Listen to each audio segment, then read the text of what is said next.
Welcome to this, our latest webinar in our series here at George Washington University Law School. It's a series on procurement issues from around the world.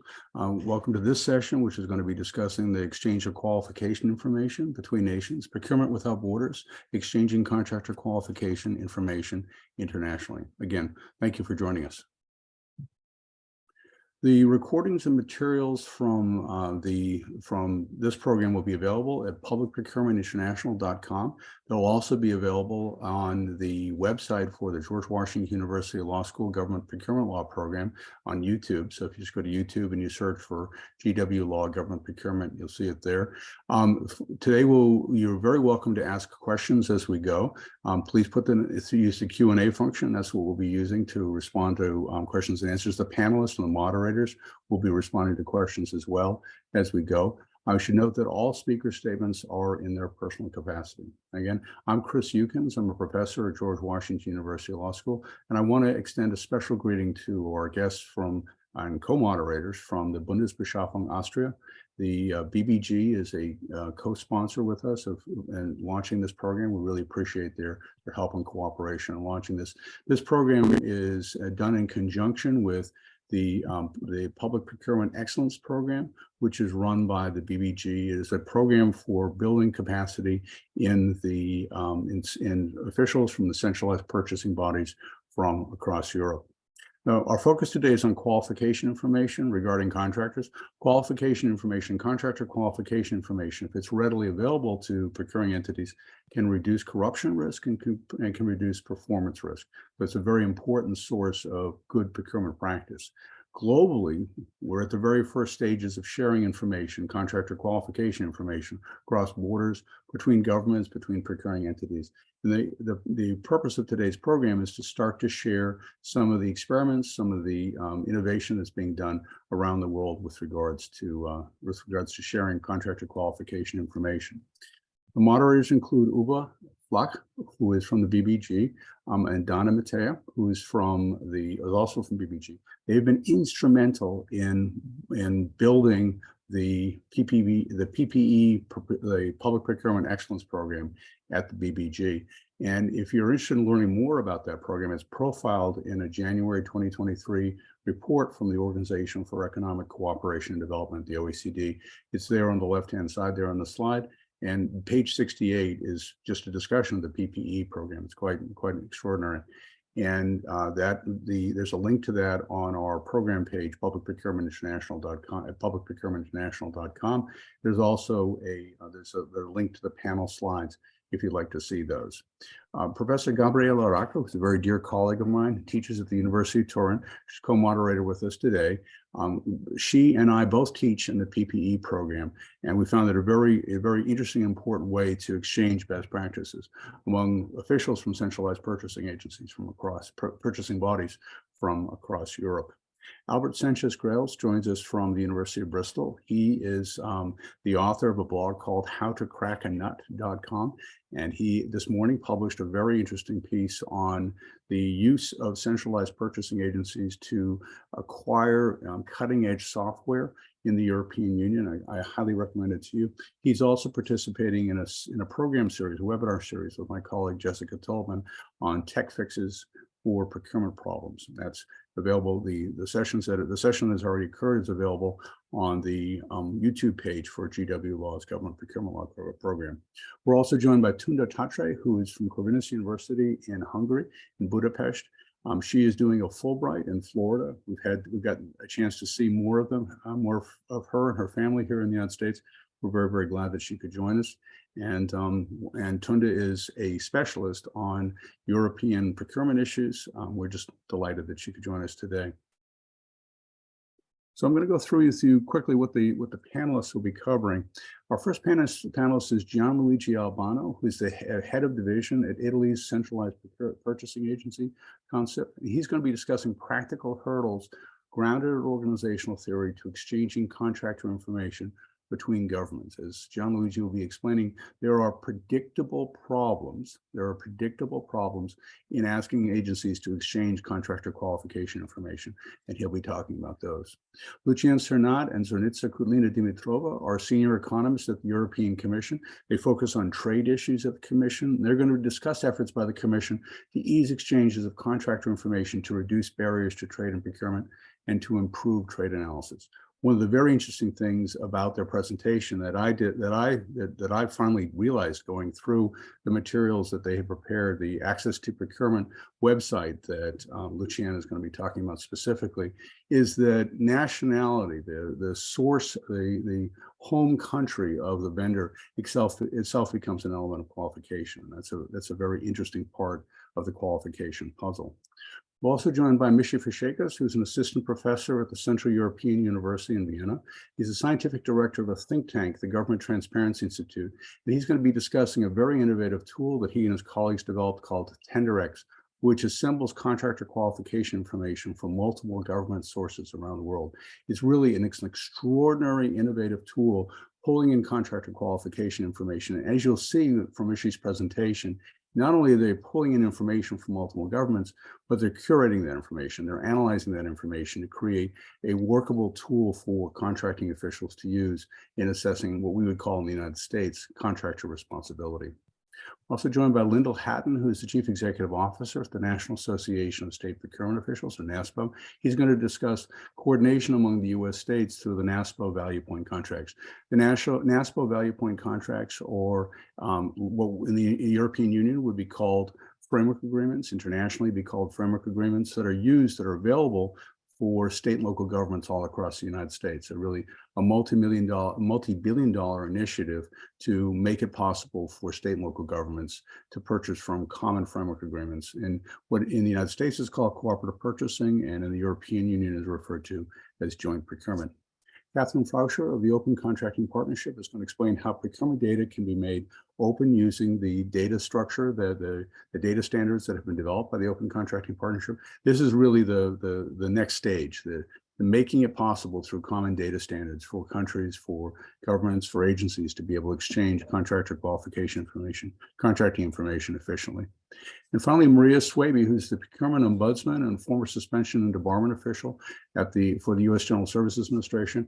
She lectures with me. We recently spent a weekend together teaching a course on debarment and qualification at GW Law School. She's going to discuss how the U.S. government makes contractor qualification information available through the System for Award Management, which is SAM.gov, and related online platforms. So thank you all very much for joining us today. And with that, I'm going to turn it over to John Luigi.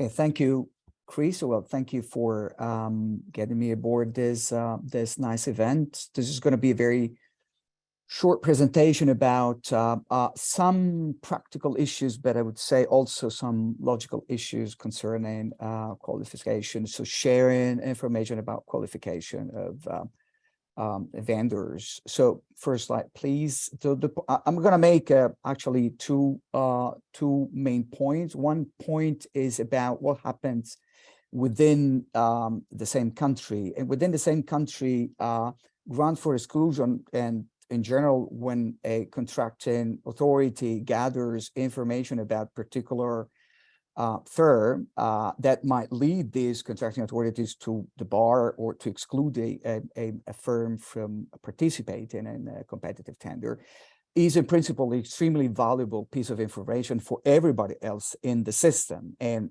needless to say, for all other contracting authorities. Now, this is in a traditional system, so let's forget for a timing about the possibility that technology helps us. This is a standard problem, which is, the private provision of, contribution to a public good. So this is a valuable piece of information for everybody, but it's only one procuring entity which is in charge of bearing the cost of providing that information. And this leads normally to an under provision of the public good. So no one is, or in principle, no one is willing to pay the cost if everybody else is going to reap the benefits of that. So given that it's very difficult to design a set of incentive schemes in order to make this happen, then what happens and may happen in some countries, and definitely happens in a country such as Italy, is that there is an external, an overarching system of rules, legal rules, forcing every contracting authorities to do so. So please, second slide, Chris. Which is, you can think of a centralized authority, and you don't have to think about, you know, a physical body. You can think of a centralized system, could be a technological solution, you name it. But in Italy, given that I live here, so I want to provide you with an insight about what happens here. There is the oversight authority for public procurement and for anti-corruption, whose acronym is ANAC, ANAC, which gathers information about all these extremely important events. And so there is a law that basically forces everybody to send information to the system and to the authority, and that authority becomes the sort of the owner and the holder and the handler of the public good, which is the centralized information. So in that way, you basically, one can overcome the difficulty of providing individual incentives to contracting authorities. So if everybody abides by the law, everybody will send this information. This information will be gathered, handled, and distributed to all other contracting authorities. And in principle, we will have produced exactly the desirable amount of public good that the system needs, right? Now, third slide. Now, suppose you want to bring this system to an even higher level, which is the level, European level, could be even a world level, doesn't matter, supranational level. What happens is that if you think of it, at least within the European boundaries, is that now you should think of a supernatural centralized system handling information coming from each single country. And this, again, would be even more interesting and valuable because that would benefit, you know, contracting authorities in France, in Austria, in Germany, in Belgium, you name it. Now, the point is that what is the difficulty in implementing is not necessarily a technological or operational difficulties, because you can set an authority, an organization doing that. The difficulty, which is practical, and the practice comes from what happens on the supply side, is that normally two seemingly identical entities bidding for a contract in Italy and in Austria, say, although they belong to the same perimeter, they belong to the same holding, very seldom they are exactly the same entity. So there will be entity belonging to the same holding bidding for Italian contract, and another entity, which is a separate legal entity, bidding for the Austrian contract or tenders. So the difficulties that there might be a concrete and I would say extremely practical difficulty in using information coming from Italy, because that would not apply to that company, you know, operating in Austria. So when it comes to extreme, severe decisions like excluding or barring a vendor, that might pose a lot of problems. A completely different set of questions that I believe some of my co-speakers will address is the extent to which one can use this set of information for other purposes than just, you know, dramatically debarring or excluding a firm from participating in a tender. So I think that there is a discontinuity in bringing this line of reasoning, the possible solutions from the national level to the international level. But again, this is a matter of the way, you know, this is my personal opinion, the way the market works, rather than the possibility of using appropriate set of rules rather than, you know, a good toolbox of technological solutions. Okay, thank you. I'll stop here, Chris. Thank you very much. Thank you. And I'll pass it then over to Luciana and to Zornitsa. Yes, thank you, Chris. Hello, everyone. I'm glad to be here today in such a very advanced procurement discussion on cutting-edge information sharing tools, the potential that digital tools may have on public procurement. We are now simply just scratching the surface, and I think today we are going to hear a lot about some very promising tools. I would like to present to you one tool that we have developed recently at the European Commission in the Trade Directorate. But I need to give you a little bit of a background in order to understand where we're coming from, because we sit at the interface between trade policy and public procurement. So we in the European Union, we have over 40 free trade agreements.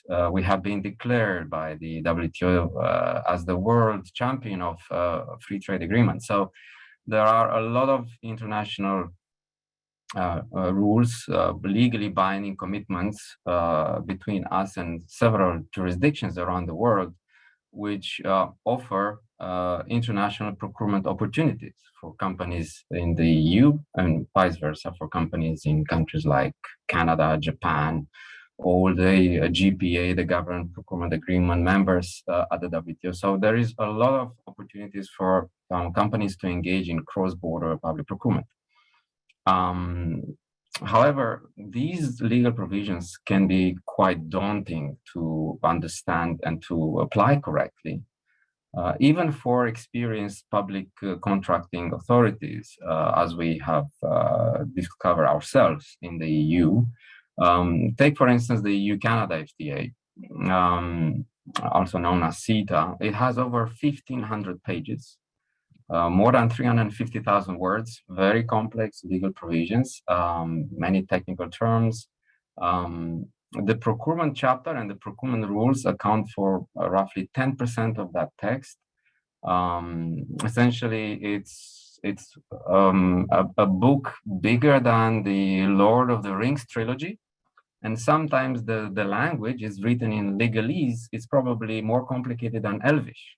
So even if you're not an expert, if you are a small company or even a procurement official who is not very well versed in international trade rules and procedures, you may easily lose the FTA plot, and you will probably apply the procurement provisions in that FTA in the wrong way, or you as a company may not understand that maybe there is an opportunity for you to have a legal entitlement to bid for a contract in Canada or in Japan.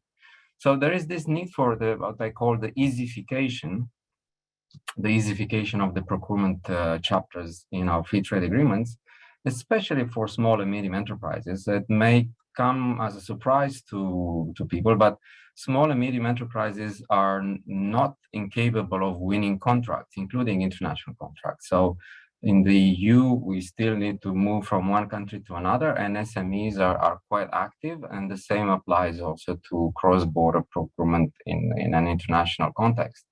So we adopted this digitalization of trade policy, what I like to call a trade policy 2.0 approach.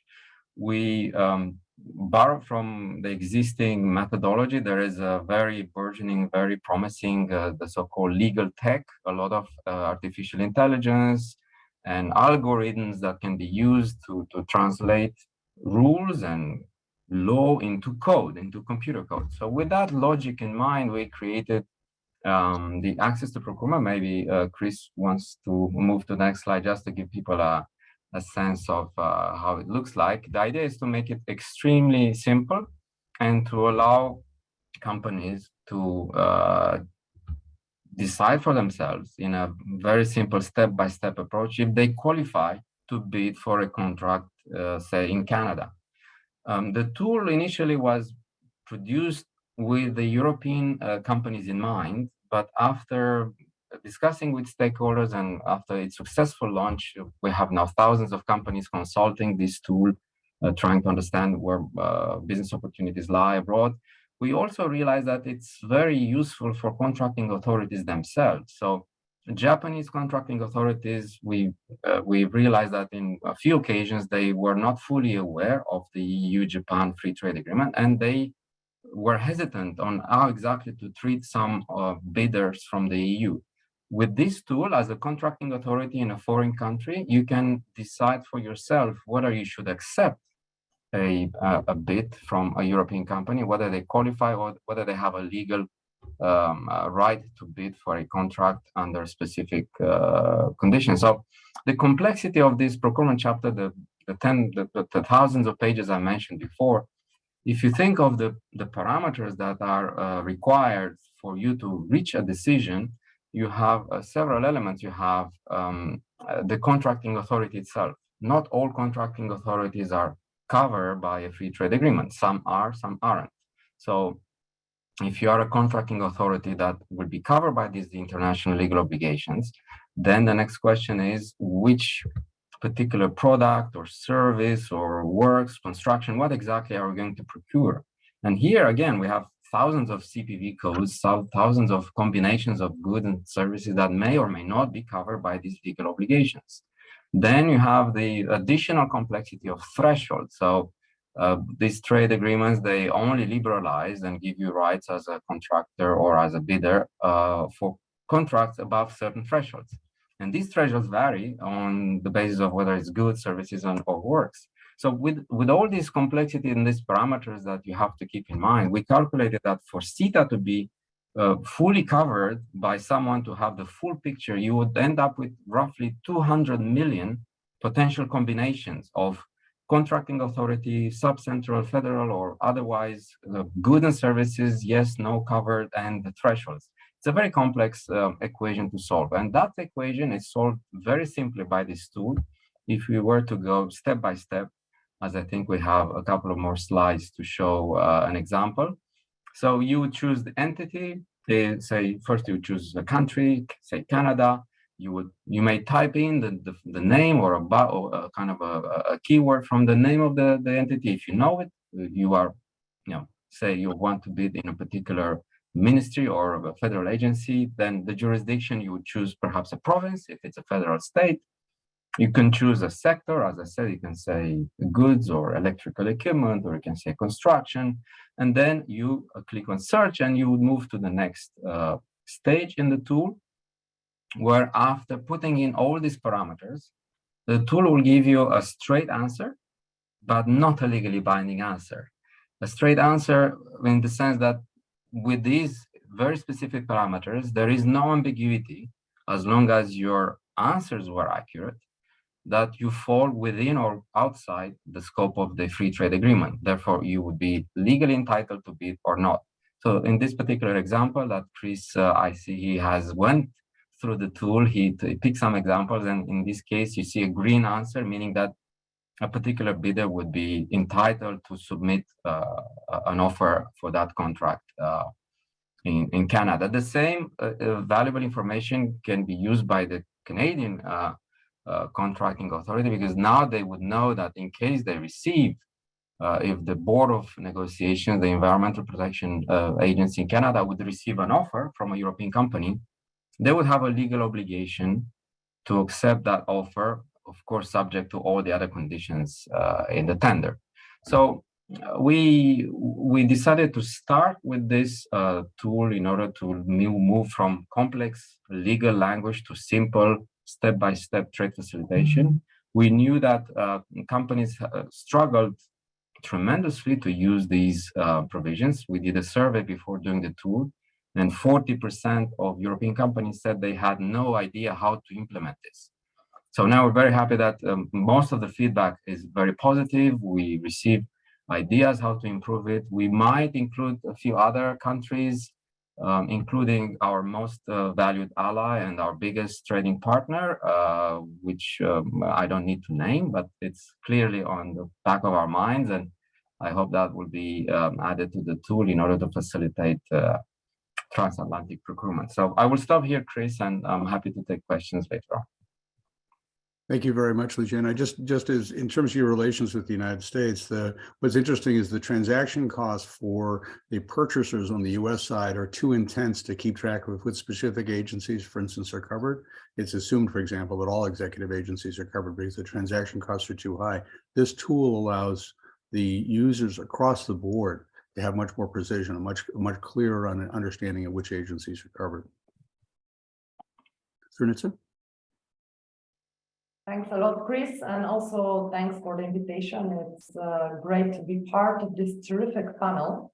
Given the time allotted for my intervention, I will focus on one or two main aspects of the work Lucian and I did a couple of years ago on assessing the openness of European procurement markets to US firms. And in order to do that, we actually made use of a concept we developed a couple of years even before that, on which are the ways to which foreign companies can participate in international procurement. And very quickly to refresh the minds of our listeners, or maybe of some people who are not familiar with those.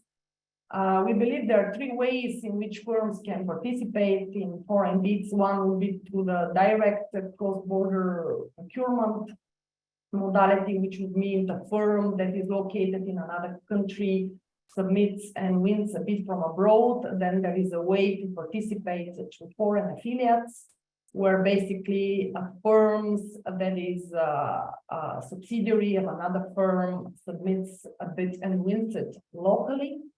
And then we have a pretty complex modality, which we call the value-added indirect international procurement, where firms participate in international bids by providing indirectly goods and services along the value chain. And the most frequent vehicle for that is through subcontracting.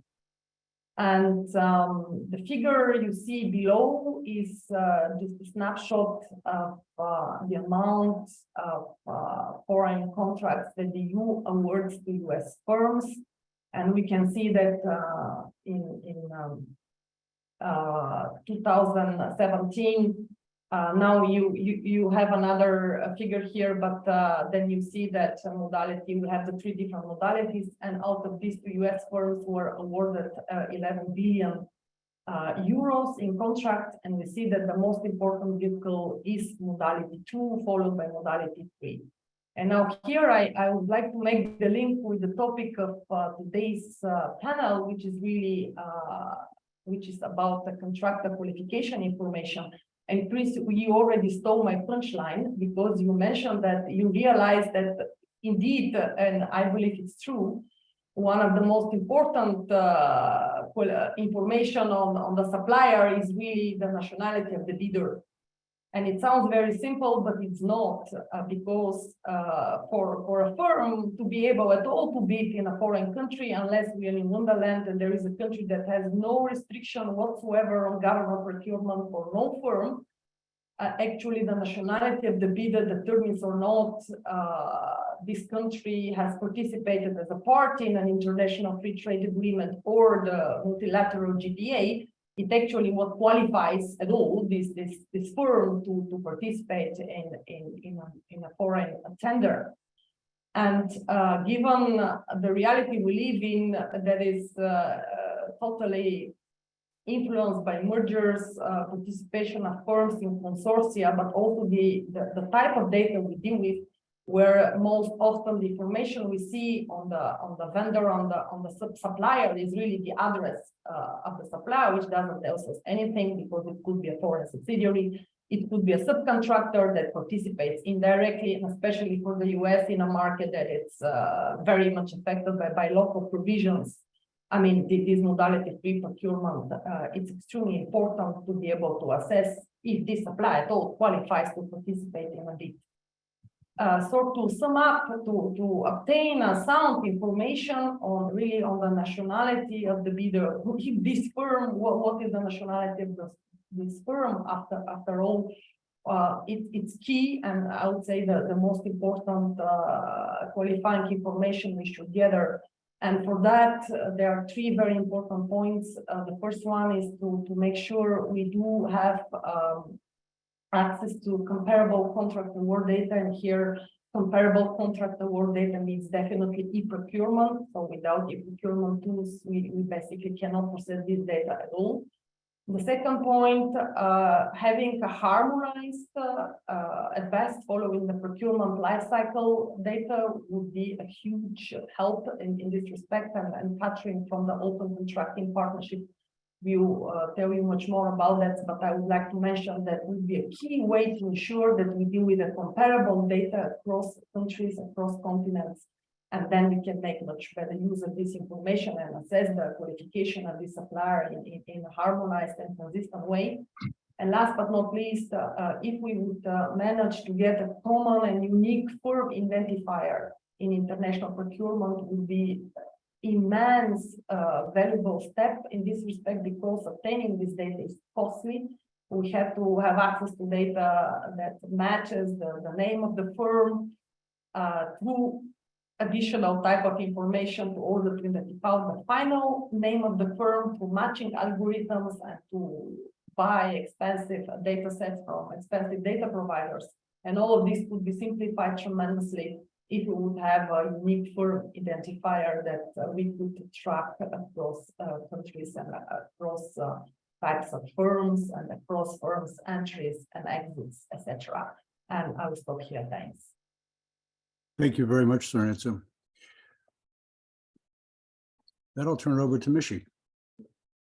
Great. Thanks a lot, Chris. Hope everyone can hear me. I'm super happy to be in such an illustrious company of various speakers and a big group of attendees. I will try to link to a couple of the presenters, in particular Luciana Zornica's presentation, but also to some degree feed on what OCP, Open Contracting Partnership, will talk about. So basically, the tool I would like to introduce very briefly is called TenderX, and it's based on lots of data which is published by EU governments, lots of data which is in open contracting data standard, but also data coming from a range of other open contracting data and open procurement initiatives. So overall, what's behind our tool is more than 100 million contracts covering a bit more than 6 million suppliers, and the country coverage is 60 plus. So most of the data comes from 60 countries, mainly in Americas, North and South, and Europe, but also a bunch of other countries. And the idea is, as Chris kindly introduced us, that we bring academic quality data science and research to problems which are otherwise very hard to understand. Zornica very amply demonstrated some of these problems.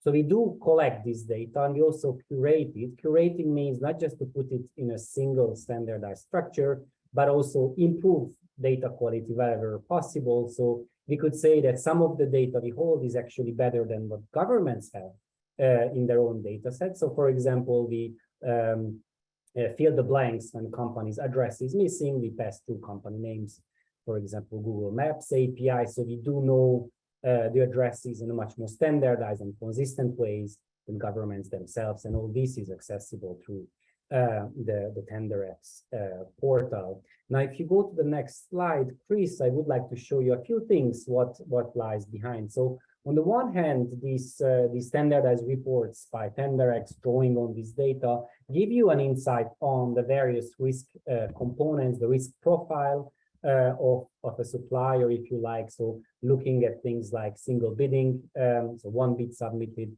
on an otherwise competitive market, so a tender which would expect to have multiple bidders, but only one company shows up.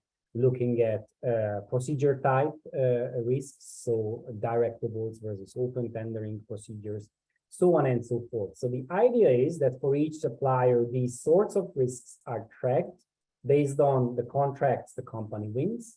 And these numbers, these percentages, these risk factors are actually put into context. And context is very important, because if I tell you that, oh, this company's single bidding rate is 30%, is it a lot or is it not, right? So you need to understand what's the average behavior in the market the company is active in, and where that company is located. So if a company is, if a market is otherwise highly competitive, right? We have 3, 4, 5 bidders for an average tender, and the company looks like having no competitors, so it's frequent single bidder. That's a red flag for us, right? That is something we want to understand. However, if a company is very much close to the average of the market behavior, maybe the very same number carries a very different information. Now, even though we talk about contractor qualification in general, it is actually a very dynamically changing thing, right? So that's why my figure on the right-hand side of the slide. So the tendering reports allow you to look at the company's performance according to various risk factors over time and compared to the benchmark group, right? So it might be that the company's performance is consistent, but the benchmark moves. Or it can be that the benchmark is stable, but a company somehow goes up or down. So understanding these changes in company behavior is crucial for understanding how well or not well a particular company behaves. You can go to the next slide, Chris. So the other aspect of company performance is to understand how consistent that company is in the procurement market. It's easy to think of companies as a thing, but actually companies behave in different ways depending on with whom they are contracting. So might have a company, a construction company in this example, there its risks are much higher in one relation, dealing with one buyer versus dealing with another buyer, okay? So understanding how the very same company behaves differently in different relations is crucial for understanding what the company is capable of doing. In some cases, it might behave and might contract with high risks. In some others, it might be relatively low risk. And moving on to my final slide and sticking to the time allocated, and I'm sure Chris will be happy to hear that this report not just gives you an overview of the risk profile of a company, again, to repeat, drawing on data from a large number of countries, but it also gives you an overview of the procurement profile, so the standard contracting features of a company, so the amount of number of contracts, the amount of contract value over time, or looking at various localities, regions, or countries, and also looking at various markets. It can be very high-level sectors like healthcare or construction, but also drilling deeper into very specific sub-markets of product groups. So to conclude and link this short presentation back to the main topic of contractor qualification. So I think where open procurement data compiled, brought into a single structure, curated, can help is by giving a quick overview of various companies' performance in terms of risk factors, sources of risk, integrity risk, other risks, and also looking at the company's overall performance. And what's crucial and what's sort of unique in our approach is that we draw on objective administrative government data pulled directly from government data portals or advertisement portals. So this is something which is directly traceable back to the official source. So something which can be trusted and verified. Thank you very much. Thank you very much, Mishi. So just to put it in context, oftentimes the qualification assessments here in the United States, Mishi, are as simple as a Google search. You search the name of the company just before the award. So this approach that you're taking is really a revelation. Thank you. With that, I'll turn it over to Lyndall. Thank you, Chris. It's an honor to be able to join each of the panelists today. I'm intrigued by what I've been hearing regarding procurement without borders as I listen to the various presenters on tools and strategies, how to better facilitate procurement across the borders. It's very helpful for me as we consider where we are and where we may go in the future. NASPO is the National Association of State Procurement Officials. representing all of the 50 states, District of Columbia, and U.S. territories. We've been in existence for approximately, well, this is our 76th year. The business arm for us is the Value Point division, which is a cooperative purchasing division. And as Chris mentioned in the beginning, I guess it's known as a joint procurement in the European Union. It is also known as a GPO, Group Purchasing Organization. And the idea behind that is to allow states to come together, bond together through collective group purchasing power to obtain the best value on cooperative contracts. So we use a lead state model wherein one state will agree to serve as the lead state, manage the contract. Others may participate through participating addendums and enjoy the benefit through that group purchasing effort.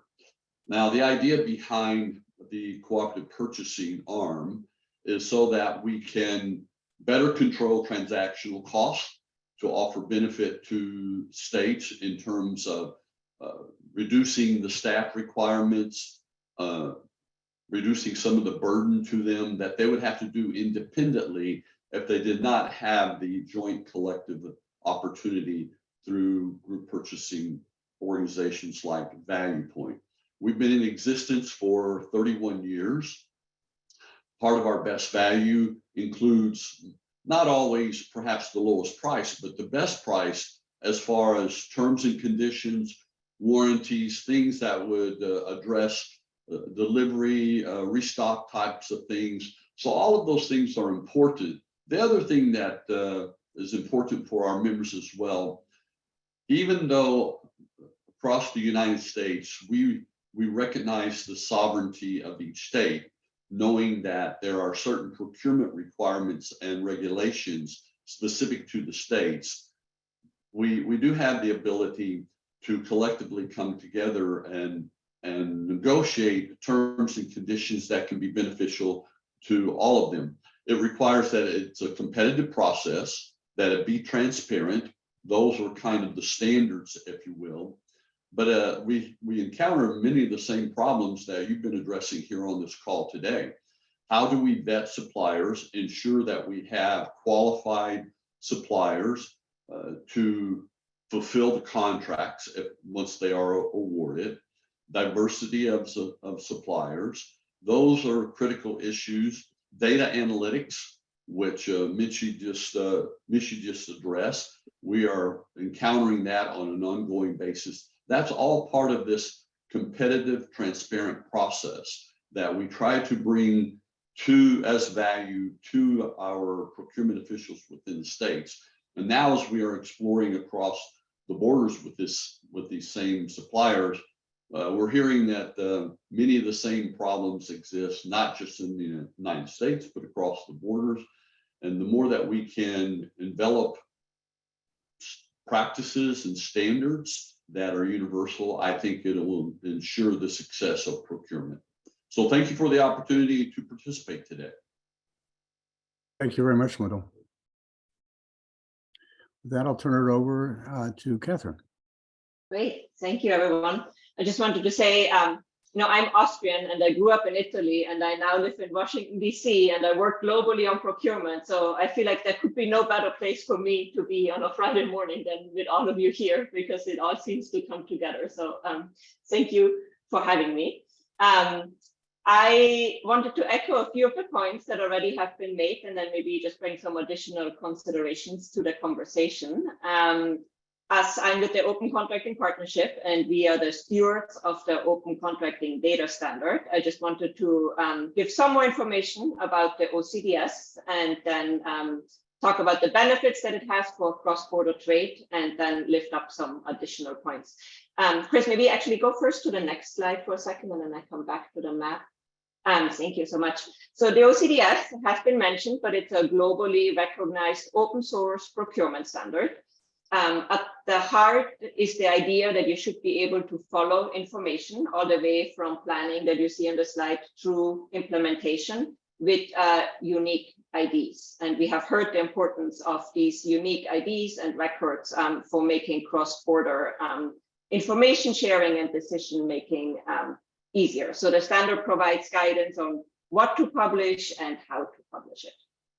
So if with that, you come back to the first slide, you will see on the map here that we have 60 agencies around the world that publish information using the Open Contracting Data Standard.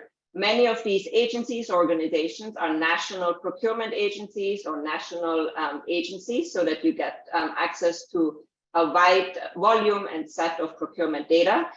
Looking at the call here, for example, we heard about Italy in the beginning. The anti-corruption agency that was mentioned uses the OCDS to publish procurement information.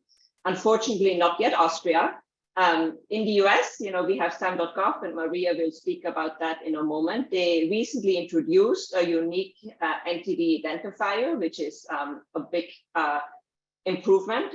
Not all information in the US is open data yet, although it's a legal requirement, and not all of it is machine readable yet, which is also important, right? A lot of information is still hidden in PDFs, which makes the work of everyone harder. So if there's interest, that's always something we could help with as well. Looking at the EU, if you see, there's a lot of green and blue here, but as we heard before, there's a huge opportunity in the European Union right now to make procurement data better, and those are e-forms. E-forms are becoming mandatory in less than a year, and we really strongly encourage the publication beyond the minimum 100 fields that are currently required, because if you think about the wealth of data and that could be generated, that then could be used for decision making and using technology, that would be really a game changer. But coming back, if you go to that last slide, my third slide, please, to how all of this helps with trade. We already have heard that open data, can make a huge difference in accessing information across countries. So in addition to some of the tools that already were mentioned, there are also bid aggregators that exist. They're often private, but some are BidHive, OpenOps, or B2Gov that help companies find bidding opportunities in other countries using the OCDS. The WTO, under the GPA guidelines, also requires that certain procurement information is accessible both to companies that are bidding, but also governments that have to report on it. In reality, right, governments really struggle to share this information, and we have some guidance here of how that could be easier using the OCDS. And we have seen in places like Ukraine that using OCDS-based data can really improve information sharing and reporting on those procurement data required under the WTO. And then I wanted to lift up two more points with my last 2 minutes. Mishi started to talk about that, but when you think about cross-border trade, I think it's not only important to think about the qualifications for the award period, but also about vendor performance information, right? You want to ensure that you award your contracts to vendors that deliver. And I think that is often an underexplored field that would be great to come back to during the conversation. What more is there that we can do to exchange contract performance and vendor performance information? And maybe my last point that we have not talked about yet, a lot about this is also about the experience for companies when they pursue public procurement opportunities, right? We all know how difficult it is for a vendor in their own country to, register as a vendor, find an opportunity, submit the bids, get awarded, and get paid. To do this abroad in a different country is even harder. So I think if we want to promote cross-border procurement, it's also very important to think about this vendor experience and how I liked when we talked about before about the easification of trade agreements. There also needs to be a simplification of how you engage in public procurement and can bid and win and get paid as a company. With that, I think I'm handing over to Maria. Thank you so much, Catherine. Maria, the floor is yours. Hi, yes, thank you. And a lot of people alluded to some common themes. I know there's a talk about the unique entity identifier number, and Catherine just pointed to the fact that we as a US government are finally finally gotten to that point. And I wanted to talk about contractor qualification, and if you can imagine like a funnel shape with the broadest at the top point is narrow. So in the US, there are several ways that we use for contractor qualification, and SAM.gov, the System for Award Management, is sort of the major tool that houses lots of different methods of which we use to qualify contractors. And if you think at the top of the funnel is just the basic requirement to register in SAM. If any company or corporation wants to do business, or individual wants to do business with the US federal government, you have to have a SAM registration. And that's the most basic of contractor qualifications, where you're just giving information about company name, address, incorporation, some of your financial structure, points of contact. So that's the first and most basic level of contractor communication. We want to make sure that you actually exist as a company. And one of those things we use is this unique entity identifier, UEI for short. And we've come a long way with this. When I started back in GSA about 14 years ago, we used to use the Dun and Bradstreet numbers as identifiers. And of course, there was an uproar about that, rightly so, because as a private company, that information was gathered from. And so after many years of lobbying for the government issuing its own UEI, that's where we are. I would say we started last year. It's been a painful transition process. So for those out there who are frustrated with us, we're almost at the 1 year mark. And so when we get to that 1 year mark, most of the frustration should have died down, and most people should have gotten their unique entity identifier. So that's one step. It gets a little narrow because we then come down to the contractor qualification, and we use qualification and responsibility interchangeably in the SAM world, and that has a little bit more specific information with regards to the contractor. So one of the things that they do have would be exclusions, and exclusions is a broad term in US federal government contracting. It means exclusion in the sense of debarment and suspension, that you're not able to do business with the government. But there are also other exclusions that are in SAM. There are products that are excluded from the US government buying market.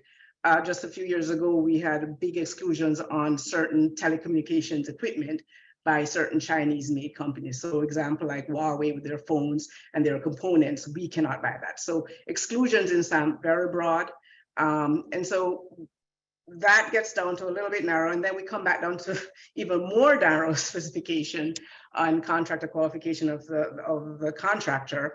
You can be qualified on the big, broad requirements of registration. You could be qualified in terms of being responsible, but your company or an individual in your company could do something that could usurp all of that, and that might lead to a debarment or a suspension. And those are either temporary or long-term means of excluding a contractor from getting government business for a certain period of time. That information is listed in SAM. Obviously, we're working towards transparency, as Catherine kind of alluded to. We're growing in our transparency practices, and so there's limited information even in SAM on the causes for the debarment, except some generic type terms. But for now, the public can access these records. The last one that gets really, really to the bottom point of the funnel is responsible and integrity records. And so that goes down very, very detailed to the specific company. And that one, Professor Yukin's gonna click on the link just to show an example of what this is. And by the way, all these links that are available to the public. A lot of the information on responsibility and contractor qualifications, you do actually have to be signed into SAM to see them, but there are a few that you can just see without being signed in. And the public can sign in and create an account. So it's just that it's not available, but you do have to create a SAM account. This is an example of some of the information that you can download directly from SAM regarding particular contractors. And this is a spreadsheet that will give you the unique entity ID, the name of the contractor, the address, all that stuff. And then if you go over to column M, you see record type. These are all factors that measure contractor qualification and responsibility. You'll see examples of a termination for cause, or material failed to comply with closeout requirements. So all these are public. This is a big, huge leap in transparency for the government.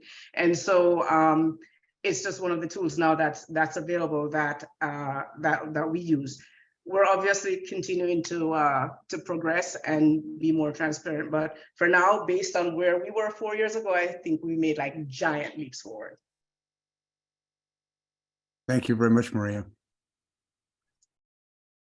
Let me just pull the slides up here.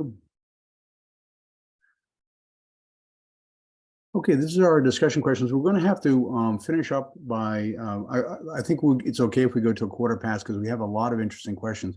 We could address these questions, and we had a couple audience questions too. But why don't we open up the floor, and Gabriele, you want to take on the first question? Yes, Chris, thank you very much. Very interesting, all the presentation, and I think a few words on the SPD experience and evolution, because we need to evolve the self-declaration strategy. And as we saw with Lucien and Catherine, we need to have substantial data to be clarified and known through also more databases. So SPD as a self-certification has to develop for the cross-border use in the E30s, but E30s provides the correspondence in different countries on the declaration that permits to qualify in a country a supplier. But then it's very, very cumbersome now to have this because it's not yet implemented. So we have to evolve to a virtual company dossier, and we are trying to do this in Italy, but it's still not in place. All these tools should be integrated in the single digital gateway. So I think really we are in a moment where things are changing, and we have to develop these tools to have a virtual company dossier of each economic operator that could be shared for all the purposes, either international trade and free trade, and for all the other purposes of procurement, also to favor cross-border. Thank you very much. I want to be quick as we have a little time. Thank you very much. Thank you very much. And in the discussion for purposes of Zornitsa and Lucien, the European Commission, the European Union is really often on the cutting edge. In terms of negotiating trade agreements that have to do with procurement. At this point, the EU is well ahead of the United States working internationally. Where do you think it's possible that some of these issues that have been raised, such as a standardized qualification data structure, do you see those issues could be resolved, Zornitsa and Lucien? Do you think it could be resolved through trade agreements? Well, let me have a quick attempt to reflect upon that very interesting question. To be honest, I think it is something to reflect upon seriously. Essentially, if we look at even the most ambitious free trade agreements we have with public procurement provisions, we have now New Zealand, which is finalized, but let's use the ones that are enforced, like Canada, for instance.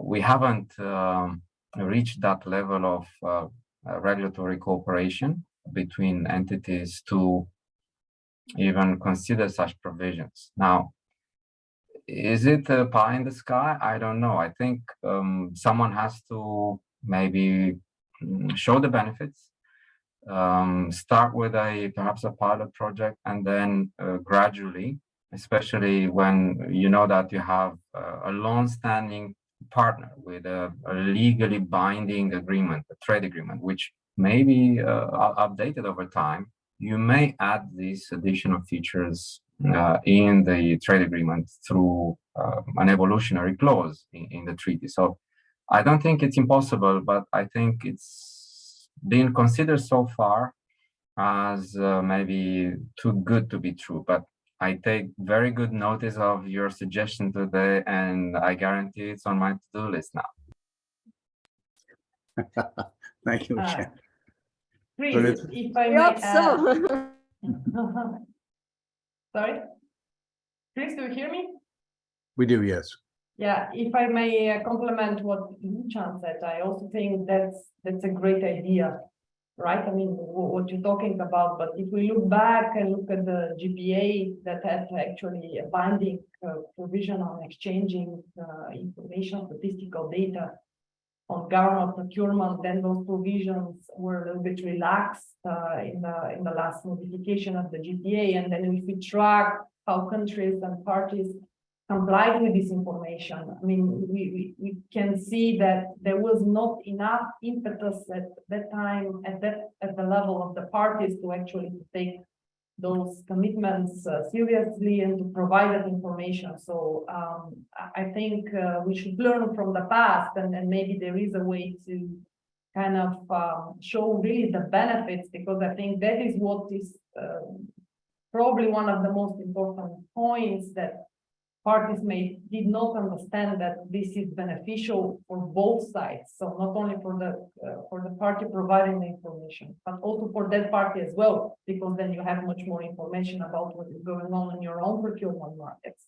So I think working on explaining the benefits to all about having this transparent and open, harmonized data, at best with commonly agreed unique identifiers for firms. I mean, it's really something all parties can benefit from. And I think that aspect is a little bit lost, that this could bring a lot of benefits for all sides. Thanks, Sunitsa. And that leads to the second question, the discussion question for Dana and for Uwe. The starting point for a lot of the interesting data analysis that Luciana and Zernitz have done is a recognition that there's a home preference in procurement. Very small transnational procurement in the United States government, only a few percentage points. Very small cross-border, trans-border procurement in the European Union, even among the member states. That's oftentimes attributed to chauvinism, that there is a desire to purchase from one's own countrymen. But I wonder whether or not it's due to transaction costs, where contracting personnel have a hard time assessing contractor qualification from abroad. So they default to domestic contractors where they don't have those transaction costs. Based on your experience, you're in a centralized purchasing body there in Austria. You train centralized purchasing officials from across Europe. If we reduce the transaction costs, will it make it easier to have trans-border procurement? Well, for sure, I think it would bring more efficiency into the entire process, and it would reduce the transaction costs, definitely. But today we were talking a lot about cross-border procurement from the perspective of economic operators, qualification criteria, and so on. But I would like to bring into the discussion also cross-border procurement between member states, which in my view would allow companies from other member states to participate into tenders initiated by another member state. So to make it more cross-border also from the perspective of economic operators. So when two different member states join forces and they purchase in a centralized manner, then also economic operators would benefit from this cross-border cooperation. And I think this perspective should be brought into the discussion, because I think it could increase a lot cross-border trade as well. Thank you very much. So the next discussion point is for Tunda. And Tunda, you see the question here is whether or not you've studied a lot of European systems, and European systems oftentimes will deal with past performance information and contractor qualification information as one. The United States technically divides it. They deal with past performance. The US federal government deals with past performance information separately from qualification information. And the past performance information is much more protected. Past performance information is not publicly available. Well, a lot of the qualification information that Maria referred to is available publicly. Do you think it makes sense to conflate the two? Well, I think that's a very good question. But the first and the main aspect is the quality of the information. Because if we just, or the bidders just have to declare about their past performance activities or their existence, for example, if they are coming from Asia and we do not have company records in our, for example, European countries about those particular companies, then in general, the self-declaration is not enough. So it doesn't make sense to distinguish because we do not know anything about those companies. But answering for the question, I do think that if we have a good quality information, then it really makes sense to distinguish in between qualification and contractor past performance. We now in the European Union use it as part of the exclusion grounds and eligibility criteria. If we use it as part of the exclusion grounds, then all the bidders, economic operators have opportunity to self-clean themselves if, let's say, their behavior was unacceptable in the last couple of years. But if they use it as an eligibility criteria, then they are able to, let's say, involve capacity organization and lighten the minimum requirements in public procurement. So first of all, we have to make it clear that if we use this information, qualification and contractor past performance information, then we have to use it in a proper way. If we lighten the system, then finally all of these information will be let's say, not as important. But we have, for example, as Mishi mentioned and showed the solution of the qualification of certain economic operators, we have tools which are able to help contracting authorities to understand the characteristics of the market and to get more information about their future economic operators. And maybe this information could be very, very important if they, for example, build long-term procurement models like framework agreements or dynamic purchasing systems. So this is the reason why I think that it really makes sense to distinguish in between qualification and contractor past performance and focusing more on the existing and relevant high-quality information in the system. Thank you very much for that. So the next is for Albert. Albert, you've probably done more study on both sides of the Atlantic than anybody else in the world, based on your incredible PhD dissertation, your work since then. Returning this question of the role of trade agreements, what role do you see trade agreements playing in solving some of these transborder problems? I think that what Lucien and Tornitska said earlier is already the best answer we can give, which is that this is a bit far away from where we are at. And I think what we need to question is what could the trade agreement do? And I think it could probably do three things. So one is facilitate the exchange of information, and then it might go beyond open data. If open data is already there, then what's the point of putting it in the trade agreement? The second thing it could do is facilitate administrative cooperation. But that's one of the things that trade agreements don't tend to do much because of the issue of doubts about mutual recognition and then different legal systems. So in the EU, for example, now we have the problem that the Court of Justice wants each contracting authority to make up its own mind as to whether somebody that was excluded by another contracting authority should also be excluded in a specific procurement process. So the trade agreement, even if it tried to facilitate administrative cooperation, could not alleviate those domestic legal stumbling blocks. And the final thing it could do is then make some provisions, for example, for professionalization and try to bind the countries to skill up the task force. And I think that's probably the areas where you have a bit more leeway, because in the end, this is going to depend on whoever has access to the information and knows the legal system making specific decisions.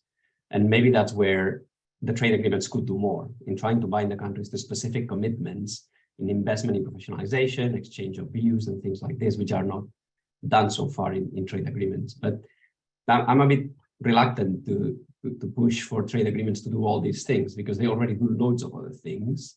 And I also think we may end up creating more litigation than we think with all of these issues. One thing that worries me is, say, we have a very close exchange of information, US, EU, and then we get information about everyone debarked in the US, but then we don't have information about people debarked in so many other jurisdictions. So US debarked bidders may start claiming that they are not treated equally because their situation is assessed in a different way than it is with others in the world. So I think it's a bit of a complicated picture, and that there is no silver bullet.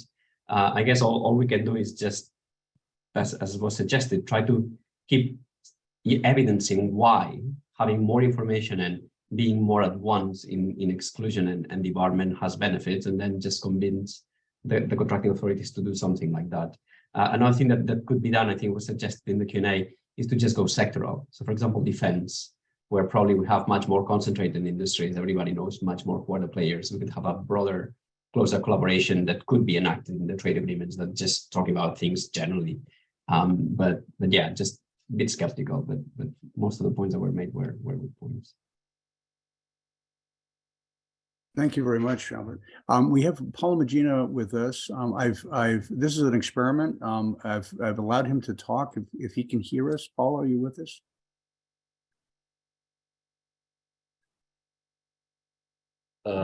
Yes, I am here. Oh, brilliant. This is a surprise. I was not expecting you to reach out to me, but I was just happily following. I know. I always joke. I say, if the Messiah shows up in one of our webinars, we have to let the Messiah speak. You are the Messiah. Chris, you are so kind. One of the key authors behind the professionalization report that we've mentioned before from the OECD. So, Paolo, the floor is yours, and then we're going to have to close down. Okay, thank you, Chris, and thanks to all of you for the very lively and interesting discussion. Well, I think most of the things were said, and I agree that professionalization would bring a key dimension for allowing practitioners to be better prepared to do this cross-border work. And I also agree with what Dana said regarding encouraging more collaboration between public organizations from different countries to try to come up with tenders that matter more for people that are focusing on a single market. We are about to start a few projects in Europe around this collaboration and joint procurement. And I see on the screen many people that are capable of bringing added value to these projects. So hopefully, maybe towards the end of the year, we will have more things to say about it. But thank you, Chris, for bringing this important topic to the discussion. And I think it's something that we need to keep in mind. And I heard NASPO before talking about the US, but we also know that it's possible to maybe adapt and tailor some of their frameworks to be able and useful to be used in Mexico, for instance. There are many possibilities that we can think of. So happy to contribute and to collaborate with all of you in this regard. Thank you so much. Thank you all. Thank you, Paolo, and thank you to everyone for really a very, very successful and interesting webinar. Have a great day. Take care. Bye-bye.